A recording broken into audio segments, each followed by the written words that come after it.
Olá, bem-vindo a mais um programa Palavra Ética aqui na TV Comunitária de Belo Horizonte, a TVC BH. Eu sou Gilvander Luiz Moreira.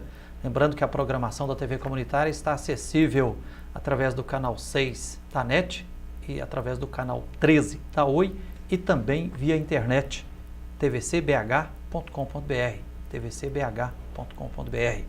O programa Palavra Ética tem o objetivo de contribuir para a formação e educação em direitos humanos, defesa da dignidade humana. E hoje, para conversar conosco aqui sobre educação em prol dos direitos humanos, nós temos a alegria de receber aqui nos estúdios da TV Comunitária o professor Fábio Chagas. Professor Fábio Chagas, bem-vindo aqui ao Palavra Ética. É um prazer estar aqui, Gilvander, com você, com todos os trabalhadores da TV Comunitária e principalmente com você, telespectador. Né? Ok, sinta-se em casa. Professor Fábio Chagas é gaúcho, nascido em Porto Alegre, doutor em História pela Universidade Federal Fluminense, professor universitário e colaborador do Instituto Pauline Rastoul, né? E colabora no Instituto Pauline Rastoul com o projeto Juventude na Real. Professor Fábio Chagas, uma palavrinha sobre como é que nasceu e o que faz o Instituto Pauline Rastoul. Muito bem. O Instituto Pauline Rastoul, como o nome carrega, Pauline Rastoul, ela é uma judia polonesa. Ela é uma judia, na verdade, tcheca, filha de judia polonesas. Ela participou de uma campanha internacional contra a ditadura civil-militar aqui no Brasil e depois acabou vindo para o Brasil no final de 1972, começo de 1973, mas infelizmente ela foi capturada, barbaramente torturada e assassinada pela ditadura. O irmão dela, com o dinheiro da indenização do Estado, a Pauline, criou a ONG em Pernambuco e depois disso a ONG passou por uns zigue-zagues até que ela veio para Belo Horizonte e está instalada aqui há mais ou menos 13 anos. E desde então a gente vem trabalhando com projetos voltados para os direitos humanos, mas também para outras áreas, né? Professor Fábio, e educação para os direitos humanos hoje é algo imprescindível, né? Sem dúvida. A educação para os direitos humanos, para que o telespectador entenda, ela tem três faces muito importantes. E eu diria que hoje ela não só é interessante, como nos dias de hoje ela é fundamental, ela é extremamente necessária diante de tudo que nós assistimos no mundo, mas também no Brasil. Então, quais são essas três faces importantes para a formação das pessoas no campo da educação dos direitos humanos? Em primeiro lugar, porque ela permite que qualquer indivíduo tome conhecimento que as nossas formas de viver em sociedade, elas não são naturais, elas não são inevitáveis e que, portanto, elas já foram outras em outras épocas. Logo, se o que a gente vive não nos é interessante, nós podemos construir uma outra forma de viver em sociedade.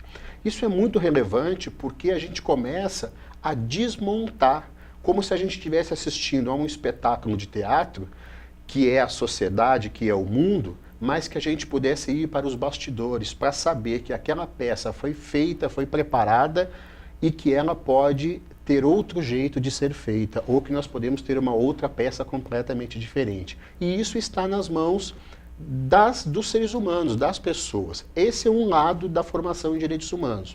O segundo é Quer dizer, tomar consciência de que nós somos seres históricos, né, culturais, e o que está aí não sempre foi assim, não. Foi construído e pode ser modificado. Exatamente. Né? E como que pode ser modificado? Aí é outro momento interessante da educação em direitos humanos. Por quê? A partir do momento que eu tomo conhecimento que a história, o homem faz a história e o que nós vivemos é feito pelos homens, pelas mulheres, pelos seres humanos, o que eu tenho em mente? Que é preciso, e aí eu tenho que tomar conhecimento do que é a política, o que é o Estado, o que é o poder, que os direitos são construídos na história, que os direitos humanos nasceram na história e que os direitos podem ser perdidos também, como nós estamos vendo aí com a terceirização, que é uma violação de direitos humanos porque precariza a condição de trabalho das pessoas. Então é esse empoderamento de eu perceber que eu tenho que tomar a história nas minhas mãos e transformar essa história. E por fim, a educação em direitos humanos fornece valores importantes para que eu saiba, mesmo num mundo que muitas vezes beira a barbárie, como é o nosso, e em situações como no Brasil, que eu saiba conviver com a diferença, que eu saiba conviver com o meu semelhante, que embora semelhante num aspecto, é extremamente diferente no outro. Então, do ponto de vista dos valores, da ética, do respeito, eu ando de metrô todos os dias e eu vejo muitos meninos, muitos adolescentes, muitos jovens vidrados nos seus celulares e às vezes senhoras trabalhadoras com mais de 60 anos em pé. Então, são os valores mais essenciais também que a educação em direitos humanos procura investir em cada um. Professor Fábio Chagas, e como é preto no branco que trabalha essa educação? Através de cursos, de oficinas, experiências, de lutas, como é que é? Bom, na verdade, como toda educação, a educação ela não é escola. A gente tem mania de confundir educação com escola. A educação em direitos humanos na escola, que até não é uma coisa que vem sendo muito bem trabalhada, ela é só um momento. A educação acontece dentro de casa, a educação em direitos humanos tem que acontecer nas ruas, no ambiente de trabalho, no campo de futebol. Então, esse é um momento. Agora, é claro que, por exemplo, no caso do projeto que nós vamos falar um pouco mais do Juventude na Real, nós podemos preparar cursos, nós podemos preparar oficinas também, como nós fazemos no Centro de Referência em Direitos Humanos do Instituto, lá na Pedro II, aqui em Belo Horizonte. Nós podemos preparar oficinas, um dia, um chá, a gente faz um debate, a gente exibe um filme, mas com atitude, com o exemplo. Então, ela acontece em todas as partes, ou pelo menos deveria acontecer em todas as partes, e a todo momento. Se ela não está acontecendo, é porque nós temos problemas. E aí, problemas a gente tem que resolver. Professor Fábio Chagas, tem sido motivo de alegria para mim pessoalmente, para as lideranças, para o povo das ocupações da região da Isidora, né?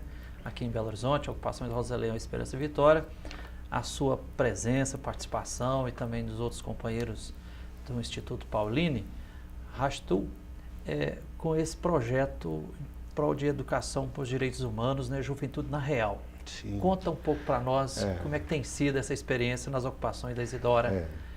Trabalhar direitos humanos nas ocupações que estão lutando por moradia própria, digna e adequada. Sem dúvida. Bom, para nós do Instituto Pauline Rastu, que já vinha acompanhando as ocupações, conseguir entrar nas ocupações e desenvolver trabalhos com adolescentes tem sido um grande aprendizado para todos nós e motivo de grande alegria. Nós tivemos 2 turmas formadas na ocupação Rosa Leão e Vitória.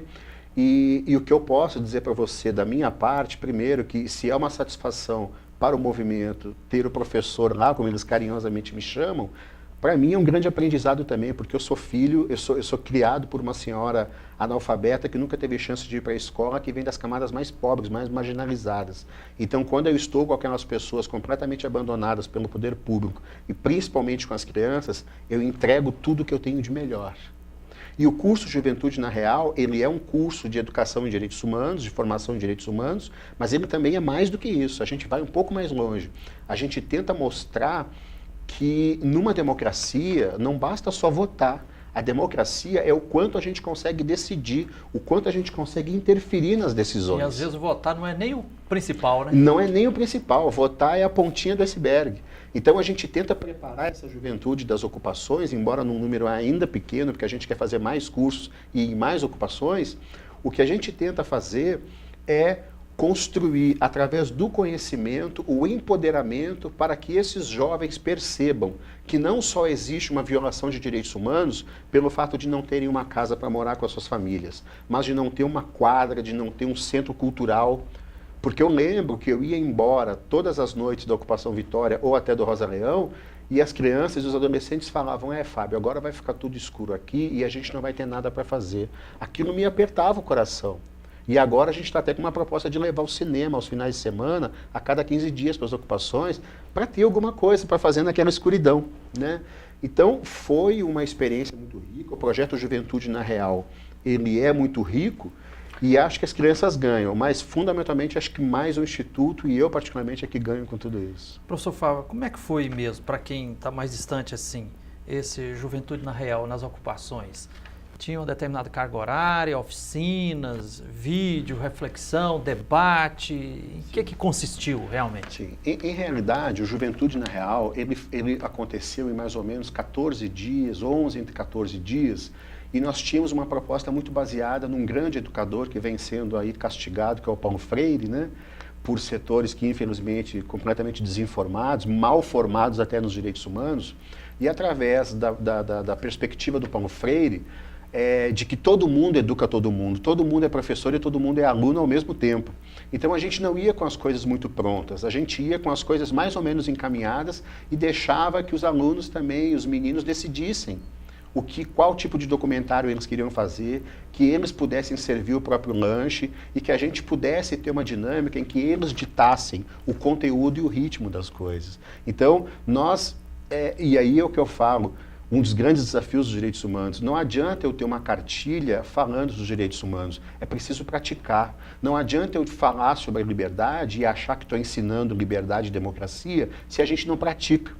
Então, no curso Juventude na Real, a gente tentou praticar a democracia e mostrar que o objetivo do curso estava sendo já praticado, que era eles conseguirem se organizar, propor e decidir e fazer coisas, né? Dentro dessa ideia. Então foi possível perceber iniciativa, protagonismo, sem dúvida alguma, no meio dos adolescentes lá das ocupações? Sem dúvida, e mais do que isso, como que a experiência de uma ocupação, mesmo que eles não quisessem, como que essa experiência de uma ocupação, ela politiza.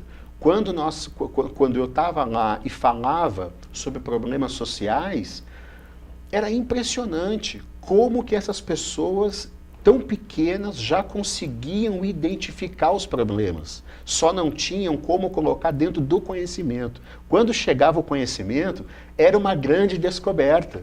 Porque, então agora, aquilo que eu estava chamando de injustiça, agora eu entendi como é que nasce. Porque a injustiça nasce, ela não é natural. Ela não existe desde sempre, a injustiça. Nós estarmos aqui numa ocupação não é natural e não é inevitável. Então nós podemos ter uma outra vida. Eles falavam isso. E assim, Frei, o que mais me comoveu de todos os dias na ocupação foi na Rosa Leão. Eu estava com a turma falando da possibilidade, inclusive, de um dia os tratores e a polícia chegarem lá. E, de repente, foi no primeiro dia, para fazer o despejo forçado, antidemocrático e violando a própria Constituição, né? Que é o que parece que, inclusive, vai acontecer aí, né? Vamos ver, tomara que não. Tá sob risco. Mas o professor vai estar lá resistindo. Eu quero avisar a todos os telespectadores e a qualquer governo e a qualquer construtora que o professor vai estar lá resistindo com todos os ocupantes, sem dúvida alguma, né? Mas eles olharam, assim, com uma expressão. Ao mesmo tempo, eles estavam longe imaginando e, ao mesmo tempo, aterrorizados. E eu fui para casa, eu dormi com aquilo, pensando como é que jovens com 12, 13, 14 anos podem viver todos os dias e ir para a escola sob um terror psicológico de não saber que, ao final do dia, eles poderiam ter as suas coisas todas destruídas e destroçadas por tratores e pela força da polícia militar. Professor Fábio, tá boa a prosa aqui, mas nós vamos ter que fazer um pequeno intervalo. Nós estamos hoje aqui no Palavra Ética entrevistando o professor Fábio Chagas, que é gaúcho, nascido em Porto Alegre, doutor em História pela Universidade Federal Fluminense e é professor universitário, militante e colaborador do Instituto Pauline Rastul. Estamos conversando sobre educação em prol dos direitos humanos, a partir do projeto Juventude na Real, desenvolvido nas ocupações da Isidora aqui em Belo Horizonte. Nós vamos a um pequeno intervalo e voltaremos já já para continuar a prosa aqui com o professor Fábio Chagas. Espere aí.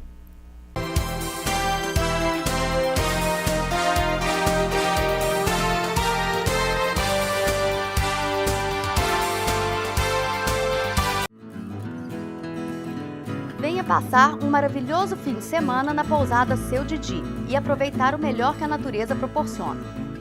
A pousada tem uma vasta área verde com playground, piscinas de água corrente para crianças e adultos, além de uma cachoeira. Tudo isso a 42 quilômetros de Belo Horizonte, em Rio Acima. Faça hoje mesmo sua reserva. Para outras informações, acesse o site pousadasseudidi.com.br ou pelo telefone 031 9888 7734. Pousada Seu Didi, natureza, conforto e tranquilidade.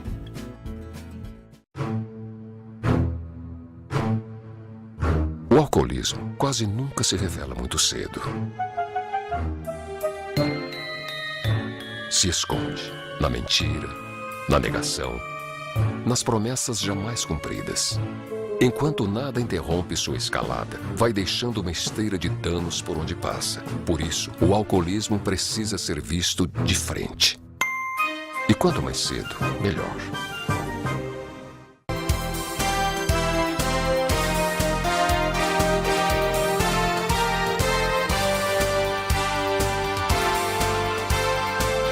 Olá, estamos de volta com o programa Palavra Ética aqui na TV Comunitária de Belo Horizonte. Eu sou Gilvando Luiz Moreira. Hoje nós estamos dedicando esse programa à educação para os direitos humanos, entrevistando aqui o professor Fábio Chagas. O professor Fábio Chagas é gaúcho de Porto Alegre, doutor em História pela Universidade Federal Fluminense, professor universitário, militante, colaborador do Instituto Pauline Reichstuhl, e coordena o projeto Juventude na Real, nas ocupações da Isidora, aqui em Belo Horizonte, ocupação Rosa Leão, Esperança e Vitória. Professor Fábio Chagas, no final do primeiro bloco você estava falando assim, das várias belezas, daquilo que mais te emocionou no desenvolvimento desse projeto Juventude na Real, nas ocupações, formação para os direitos humanos com a juventude, e você falava assim, como é que os adolescentes, tanto das ocupações Rosa Leão quanto da ocupação Vitória, se envolveu, e a partir dos filmes, dos vídeos, do debate, eles se reconheciam assim como realmente protagonistas, O Paulo Freire fala que um dos pontos imprescindíveis no processo de libertação é o oprimido se reconhecer como oprimido, E você constatou isso lá nas ocupações, no exercício lá desse trabalho em prol dos direitos humanos? Sim, Giovanni, eu pude reparar isso nos documentários, principalmente. Eles se enxergavam, o tempo inteiro. Olha, mas isso aí aqui, porque a gente passou documentários sobre ocupações, sobre membros do movimento sem teto indo a um shopping, e eles fazendo uma torcida enorme pelo sem-teto. Então, esse sentimento de vinculação e de solidariedade da parte deles, não só porque se enxergavam lá e viam os seus iguais, mas solidariedade para com todo aquele que sofria alguma opressão. Isso foi muito importante, Agora, mais do que isso também, mais do que esse aprendizado, essa qualidade que eles acoplaram a uma politização que eles têm, quando nós estávamos, o Juventude na Real estava nas ocupações, o que eu percebi também é que as pessoas que não estavam participando do curso, elas vinham até o salão comunitário, ou a gente deu um curso ao ar livre na Ocupação Vitória, as pessoas passavam e elas vibravam. Elas vibravam porque seus filhos estavam recebendo atenção e porque elas viam que outras tantas pessoas de fora da ocupação estavam rendendo a sua solidariedade e doando o seu tempo e o seu trabalho em prol daquelas pessoas que estavam numa situação pior que a delas. Então, inclusive um professor universitário ali, sem dedicando dúvida, tempo, Sem dúvida. Mas o que eu sempre tentei colocar para eles, inclusive tinha um senhor que não era alfabetizado formalmente, eu dizia, você é meu professor também. Porque ele me ensinava muitas coisas mesmo. E eu ensinava outras tantas. Não, a gente vai trocando. Mas é muito interessante por isso. E muito bonito de saber que, apesar do professor estar tão mal nesse país, como que as pessoas viam no professor uma esperança. Olha, tem um professor aqui entre nós, tem um professor que está vindo todo dia. E eu, embora não goste das hierarquias e dos títulos e do status, eu achava muito bonito e me sentia um gigante quando as pessoas falavam o professor mas de uma maneira carinhosa. Pô, você veio aqui dar um pouco de você para nós, né? Então essa solidariedade, amados, compreendidos. Sem dúvida, as famílias, as pessoas. Professor, não abandona a gente. Quando eu estava indo embora, não esqueça da gente. Né? Isso é muito bonito. O ser humano, ele tem grandes valores que precisam ser despertados, que precisam ser inculcados também. Né? Professor Fábio Alves, eu fico até emocionado ouvindo isso aí, porque eu acho que é por aí, nesse tipo de trabalho social, cultural, né, com arte, em prol dos direitos humanos, que nós vamos de fato trilhar no rumo de conquistar uma sociedade justa e solidária. E não através do paradigma da repressão, como estão insistindo em fazer no Congresso Nacional, em reduzir a maioridade penal, né? Exatamente. Quando você vai para dentro de uma ocupação e você vê aqueles meninos com 11, com 12 anos, sem acesso a qualquer tipo de bem, seja social, cultural, econômico, aquela poeira que sobe a uma certa hora do dia e que você tosse sem um posto de saúde, e quando eles vão para a escola, inclusive, eles são ridicularizados e marginalizados por serem da ocupação e são isolados às vezes, você vê que há uma enormidade de violações sobre esses meninos e meninas. E aí, por exemplo, é o que eu tento discutir dentro do curso. Nós temos que entender o que é democracia, o que é violência. Porque a maioridade penal está tratando de uma violência que está lá na ponta do problema. Outras tantas violências que o Estado se omite de garantir direitos e a sociedade se omite da sua responsabilidade social, depois eu vou cobrar uma coisa que eu nunca ofereci. Aos 14, aos 16 anos eu vou cobrar essa conta. Só que de uma coisa que não foi oferecida. Então, há uma violência brutal sobre essas crianças e que depois elas vão responder com uma outra violência. Mas só essa violência, a sociedade, que eu diria de uma forma até dura, hipocritamente, quer colocar dentro de jaulas como animais selvagens que não deveriam estar nas jaulas também. Esse é um problema muito sério. Professor Fábio Chagas, nós estamos buscando luzes, porque você, como doutor em História, como militante, professor na área dos direitos humanos, na educação em prol dos direitos humanos, como tendo compromisso e conhecendo bastante a fundo a realidade das 3 ocupações da Isidora, né, Roseleu, Esperança e Vitória, eu queria te perguntar qual o seu parecer, qual o rumo que você acha que é mais sensato, justo, para chegarmos a uma solução justa e pacífica desse gravíssimo conflito social que envolve as ocupações. Né? As ocupações da Isidora, em agosto do ano passado, 2014, atravessou um túnel escuro muito grande e conseguiu afugentar um despejo que estava ameaçando. E no último mês, né, o governo de Minas, através da Coab, né, com a consultora direcional e com a Prefeitura de Belo Horizonte, apresentaram uma proposta para as 3 ocupações, que é uma proposta muito difícil de ser aceita pelas milhares de famílias que lá estão. Na prática é fazer um despejo branco e abrir espaço para se construir lá cerca de 11 mil apartamentos em prédios de 5 a 8 andares, sem elevador, apartamentos no máximo 44 metros quadrados, né? Sendo que as 3 ocupações estão em franco processo de consolidação, já são mais de 4 mil casas de alvenaria em construção, o povo já investiu lá mais de 50 milhões de reais. Em 2 anos eu fiz as contas, se o povo das ocupações da Isidora, as 8 mil famílias, estivesse pagando aluguel, água e energia, já teriam gasto mais de 200 milhões de reais ao censo de família, de comunidade, né? E por outro lado, a gente sente assim, a pressão enorme do poder econômico em cima do povo das ocupações, né? Há, inclusive, nas últimas semanas, já saíram várias reportagens na imprensa, assim, maculando, criminalizando, difamando as ocupações. Da sua competência na área da história, da sua experiência, pelo que você conhece das ocupações, o que você diria que pode ser assim, um rumo mais justo e pacífico para a gente chegar a uma solução que não seja traumática, que não cause nem massacre e nem caos para o povo? Muito bem, eu acho que entender as ocupações da Isidora e entender as ocupações de modo geral no campo e na cidade exige que a gente entenda que o Brasil foi formado à base da exclusão social. Esse é o primeiro grande problema.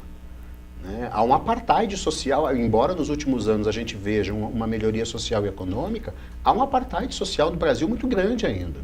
Segundo lugar, o problema da distribuição de renda. O salário da maioria das pessoas é muito baixo, a ponto das pessoas não poderem pagar aluguel. Por isso, muita gente está nas ocupações porque ou se alimenta, ou se veste, ou compra material para os filhos, ou paga aluguel. E aí desfaz um mito de que as pessoas das ocupações querem ganhar as coisas. O que as pessoas nas ocupações querem, né, a gente sabe disso, elas querem pagar de acordo com o que elas podem pagar. E isso é democrático. O poder público, o Estado, eles têm que assumir que não é possível construir um consenso entre grandes empresas de imobiliárias, especuladoras, o Estado e essas pessoas que são as mais frágeis. Existe uma vulnerabilidade, a balança é totalmente desfavorável aos trabalhadores e o que nós temos que fazer é o poder público assumir o bem-estar do ser humano está acima de tudo. Por isso, defender que as ocupações fiquem onde estão e que se construa todo um processo, né, de habitação digna para todas as pessoas é estar no caminho da democracia, é estar no caminho da justiça social e dos direitos humanos. E é o que o Instituto Pauline Rachtu quer, a justiça social, a democracia e os direitos humanos. Então, na linha da regularização fundiária e não de despejo forçado. Na linha da regularização com o financiamento para que essas pessoas possam pagar, porque nós temos que responder. Nós não planejamos as cidades, agora nós temos que arcar com o ônus disso. E nós não podemos despejar essas famílias com essas crianças. Não é possível, isso não é democrático. Nós temos que superar a época do apartheid social e do autoritarismo no Brasil. Também sem contar que, preto no branco, né, a injustiça social está crescente, o déficit habitacional imenso, né? Então, quer dizer, uma demanda reprimida aí seria enxugar gelo, despejar essas famílias e colocar onde? Vai piorar o problema social. Exatamente. Né? Professor Fábio Chagas, muito obrigado pela entrevista aqui. Tá? Então, entrevistamos hoje aqui no Palavra Ética o professor Fábio Chagas, né, doutor em História pela Universidade Federal Fluminense, gaúcho, colaborador do Instituto Pauline Rachtu e que tem desenvolvido nas ocupações da Isidora o programa Informação dos Direitos Humanos, Juventude na Real. Obrigado a você que nos honra com a sua atenção, obrigado aqui à direção da TV Comunitária, aos funcionários e até o próximo Palavra Ética.